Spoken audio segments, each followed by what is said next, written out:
안녕하세요. 저번 시간까지 우리는 주피터 노트북에서 대본 줄바꿈 코드를 작성하고 프로그램을 실행까지 했습니다. 그런데 매번 프로그램을 사용할 때마다 주피터 노트북을 사용할 수는 없겠죠. 그래서 이번 시간에는 주피터 노트북을 열지 않아도 실행하는 프로그램을 만들어 보겠습니다. 실행 파일을 만드는 것이죠. 먼저 .ipynb 주피터 노트북 확장자를 .py 확장자로 바꿔줘야 합니다. 터미널을 열고 cd 데스크탑 cd 워크스페이스 똑같이 따라 써봅니다. 주피터 mb convert to script on title.ipynb 오타가 있었습니다. 다시 써줍니다. 여기에 t를 빠뜨렸죠. 실행이 완료되었습니다. 워크스페이스 폴더를 열어보면 똑같은 제목의 .py 파이썬 파일이 만들어진 걸 알 수 있습니다. 그 다음 우리가 할 일은 .py 파일을 .exe 실행 파일로 변환시키는 일입니다. 다시 터미널을 열어줍니다. cd 데스크탑 cd 워크스페이스 그대로 따라 써줍니다. 파인스톨러 w untitled.py 실행이 되었습니다. 워크스페이스 폴더를 열어보면 여러가지 폴더들이 생긴 걸 알 수 있습니다.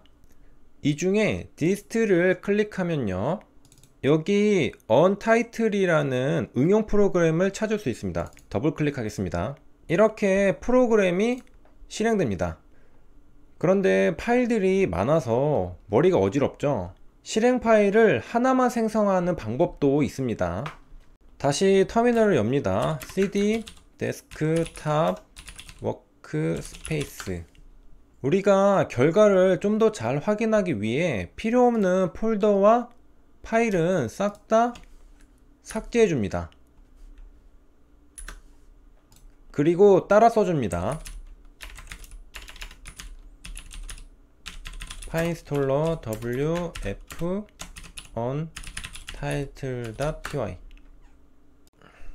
완료되었습니다. 과연 실행 파일이 어떻게 만들어졌을까요? 워크스페이스 폴더를 열어봅니다. 역시 다른 폴더들이 생성되었고 dist 폴더를 클릭합니다. 이제 하나의 응용 프로그램 파일이 만들어진 걸 알 수 있습니다. 좀 더 찾기 쉬워졌죠. 이걸 바탕화면에 두고 사용할 겁니다. 그런데 아이콘 모양이 안 예쁘죠? 바꿔주겠습니다. 다시 dist에 넣고요, 바로가기를 만들어 줍니다. 그리고 아이콘으로 사용할 이미지를 가져오고요, 속성에 들어갑니다. 아이콘 변경이 있죠? 가져온 이미지로 설정해주고 바꿔주려고 하는데 png 파일이 아니라 아이콘 파일이어야 바꿔줄 수 있습니다. 여기에 png 파일을 드래그합니다. 변환, 다운로드. 그리고 가져왔는데 화질이 안 예쁘죠? 다시 이번엔 크기를 키워서 변환해 봅니다. 다운로드. 그래도 똑같이 안 예쁘네요. 그냥 있는 아이콘에서 사용하겠습니다.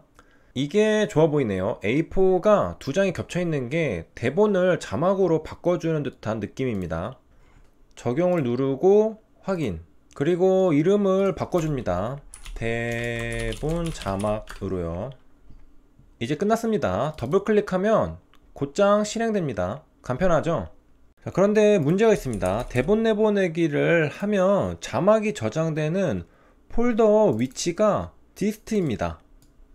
왜냐하면 코드를 실행하는 파일이 dist 안에 있기 때문이죠. 그래서 어쩔 수 없이 원본 파일을 바탕화면에 가지고 와서 사용하겠습니다. 삭제합니다. 대본 자막으로 변경해 줍니다. 실행하면요, 대본 내보내기를 하면요, 이렇게 바탕화면에 곧장 만들어집니다. 이게 간편하네요. 아이콘이 안 예쁜 단점 빼곤 다른 단점은 없습니다. 이제 우리가 이번 시간에 사용한 코드들에 대해서 공부해 보겠습니다. 먼저 아까 제가 터미널에서 파인스톨러를 작성했던 게 기억나실 겁니다. 파인스톨러란 파이썬으로 만든 프로그램을 파이썬이 없는 환경에서 실행시켜주기 위해 사용하는 겁니다. 그리고 아까 디스트 폴더 안에 하나의 실행 파일만 생성하기 위해 원 파일 옵션을 준 F도 보입니다. F는 원 파일 옵션인데요. 리소스와 라이브러리들이 실행 파일 내부로 들어가기 때문에 복잡하게 여러 가지 파일들이 디스트 폴더 안에 함께 있는 게 아니라 하나의 실행 파일만 남게 되는 겁니다. 만약에 원 파일 옵션을 사용하지 않는 경우에는 여러 가지 DLL들이 함께 생성되기 때문에 복잡해집니다. 우리가 처음 디스트 폴더를 열었을 때 굉장히 파일들이 많았죠. 그런데 F를 옵션으로 쓰고 나니 디스트 폴더에 실행 파일 딱 하나만 남게 되었습니다. DLL은 또 무엇인가? 다이나믹 링크 라이브러리, 동적 링크 라이브러리라고 합니다. 오른쪽 사진처럼 생긴 파일들을 본 적이 많을 겁니다. 확장자는 .dll로 적혀 있고 말이죠. 내부에는 무엇이 있느냐? 바로 함수가 있습니다. 다른 프로그램이 불러서 쓸 수 있는 다양한 함수를 DLL 파일 내부에 가지고 있습니다. 함수는 목적이 뭘까요? 그리고 동적 링크 라이브러리 DLL의 끝단어인 라이브러리의 목적은 뭘까요? 함수와 라이브러리는 결국 중복되고 반복되는 코드를 여러 번 작성하지 않기 위해 간편하게 하려고 만든 것들입니다. 그러니까 결국 함수를 만들어 놓고 내가 필요할 때 가져다 쓰기 위함인 것이죠. 라이브러리는 도서관이라는 뜻입니다. 도서관은 책이 꽂혀 있죠.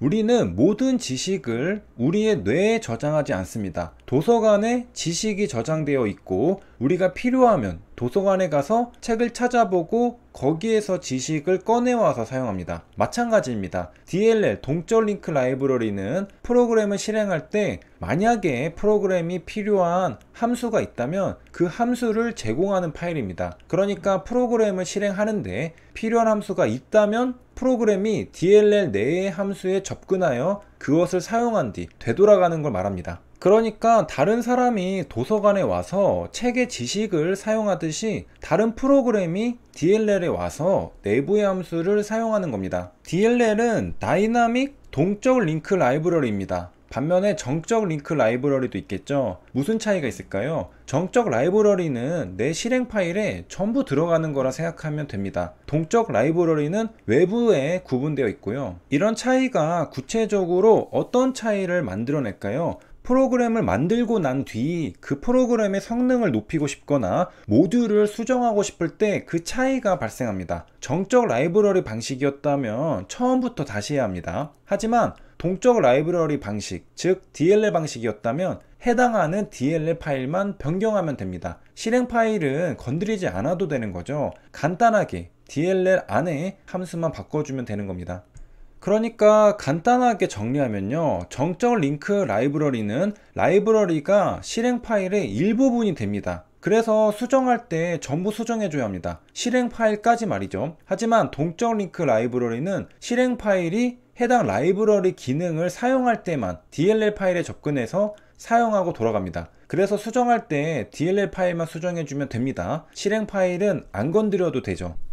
DLL 파일은 실행 파일의 일부가 아니죠. 독립적으로 존재하는 라이브러리입니다. 그렇기 때문에 하나의 실행 파일에 종속되어 있지 않습니다. 다른 실행 파일도 해당 DLL 파일을 사용할 수 있다는 소리입니다. DLL 파일의 코드를 여러 프로그램들이 사용할 수 있다는 겁니다. 그렇기 때문에 중복을 피할 수 있어 저장 공간이 줄어들 수 있다는 장점도 있습니다. 다시 돌아와서요. 그러니까 .py 실행 파일을 만들 때 원 파일 옵션을 사용하지 않으면 DLL 동적 링크 라이브러리들도 함께 생성된다는 이야기를 했던 겁니다. 그리고 반대로 생각해서 원 파일 옵션을 사용했다는 건 DLL 파일들이 전부 실행 파일 내부로 들어갔다는 소리죠. 정적 링크 라이브러리라고 볼 수 있겠습니다. 우리는 DLL 파일들이 여러 개 생성되는 게 복잡하기 때문에 원 파일 옵션을 사용하려고 F를 써줬습니다. 이렇게 해서 이번 시간에는 실행 파일을 만들어 보는 것까지 해보았습니다. 이제 앞으로는 이 아이콘만 더블 클릭하면